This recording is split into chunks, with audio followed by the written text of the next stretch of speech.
Terima kasih pemirsa Sultan TV, Anda masih bersama kami tentunya dalam bincang hari ini ya. Kita masih bahas soal film pengkhianatan G30 SPKI, karya seni di balik kontroversi. Ini spesial sekali ya karena bertepatan di hari Jumat ini 30 September 2022. Kalau kita lihat juga ini beberapa media mainstream ini kembali, kemudian kalau setiap tanggal 30 September ini kita pasti akan disuguhkan lagi dengan kilas balik sejarah.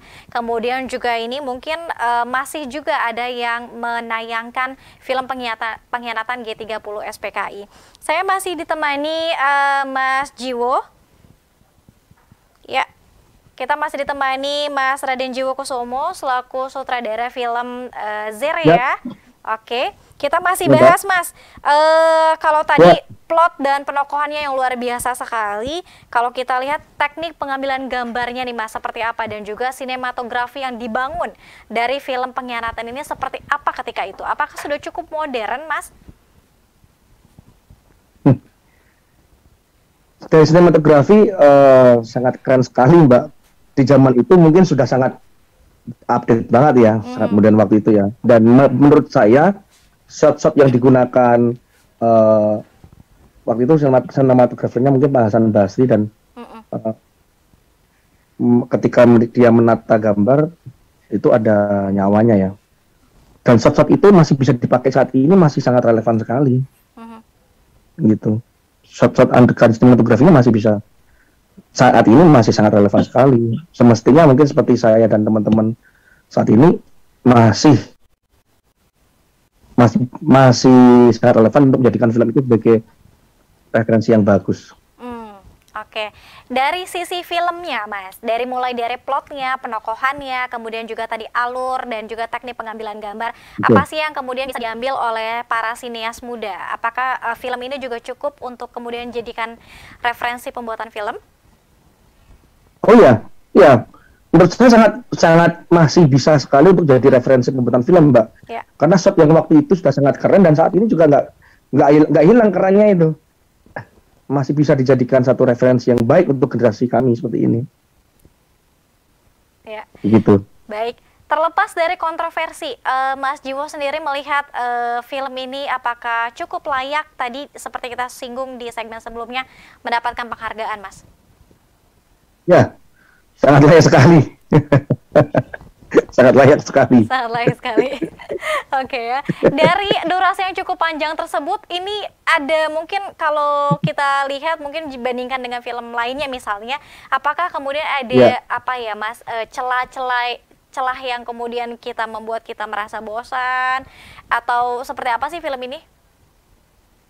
Ya, kalau memang untuk dari awal, makanya tadi saya sampaikan di awal-awal itu penonton memang dibawa pada satu euforia dulu, satu vibes yang waktu itu ya.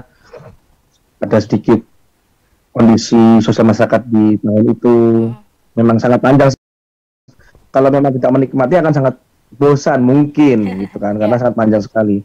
Tetapi justru dari film itulah, unsur-unsur itulah yang dibutuhkan, pengenalan masalah yang harus dimunculkan di sebuah film gitu. Karena kalau film itu dikemas sangat pendek dengan durasi cuma 1,5 jam atau 90 menit, akan banyak adegan-adegan atau deskripsi visual yang terskip nanti, takutnya begitu.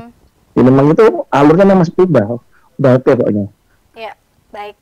Meskipun memang apalagi mungkin anak-anak sekolah yang saat itu menikmatinya ini mungkin merasa bosan ya Mas Jiwo. Namun tadi kalau misalnya tidak ditempel, ini ada yang terskip seperti tadi.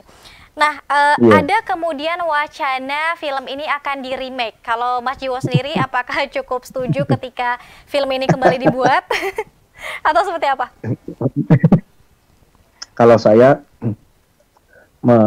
menanggapi hal itu adalah bahwa setiap sutradara atau seorang filmmaker hak berkarya Mbak, gitu ya, hak berkarya. Dia mau berkarya apapun boleh, lepas dari kontroversinya. Tetapi bagi saya seorang sutradara harus jeli dalam melihat dinamika yang ada. Apakah karya film yang akan dirimik itu memiliki risiko-risiko kontroversi, risiko-risiko konflik, itu harus menjadi bahan pertimbangan bagi seorang pembuat film. Jadi untuk ada baiknya kalau misalkan memang film itu akan di remake, pembuat film akan harus melihat betul bahwa film ini impact-nya akan seperti apa ketika film ini akan tayang. Apakah akan membuat satu hiburan yang sangat bagus, atau bahkan akan menjadi sebuah sesuatu yang berpotensi menjadi perdebatan yang nggak ada ujungnya seperti itu kan. Karena beberapa saya lihat perdebatan tentang peristiwa ini baik di media mainstream atau di sosial media memang ya sangat sebenarnya menjadi perdebatan sejarah gitu. Kalau akan meremake tentu harus memiliki point of view atau sudut pandang yang sangat ideal, begitu Mbak. Riset kembali yang cukup mendalam ya. Riset kembali, betul sekali. Dan kemudian ini penokohannya juga ini harus dipikirkan secara baik kembali. Mas Jiwo, kalau boleh sedikit juga bercerita kepada pemirsa, sebetulnya film yang sukses itu film yang seperti apa sih Mas? Apakah yang berjuta-juta ditonton oleh penonton atau yang seperti apa? Kalau saya menanggapinya dari hal mikro saja Mbak.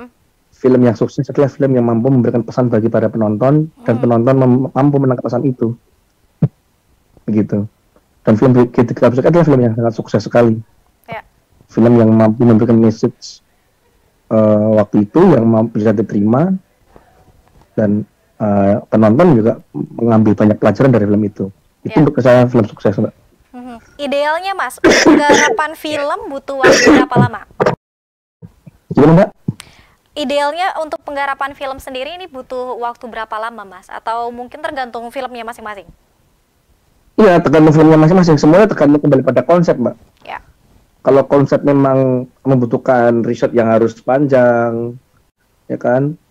Kemudian proses praproduksi yang memang membutuhkan waktu yang panjang, ya saya kira memang sangat relatif sekali untuk itu. Tergantung film yang akan kita buat, film apa. Ya, baik, tergantung durasinya dan juga temanya ya. Oke, Mas Jiwo, kita harus rehat terlebih dahulu. Kita masih ada satu segmen lagi. Kita akan membacakan beberapa pertanyaan ya Mas ya, yang sudah ikut serta di kanal YouTube Sultan TV. Tetap bersama kami pemirsa dalam Bincang Hari Ini.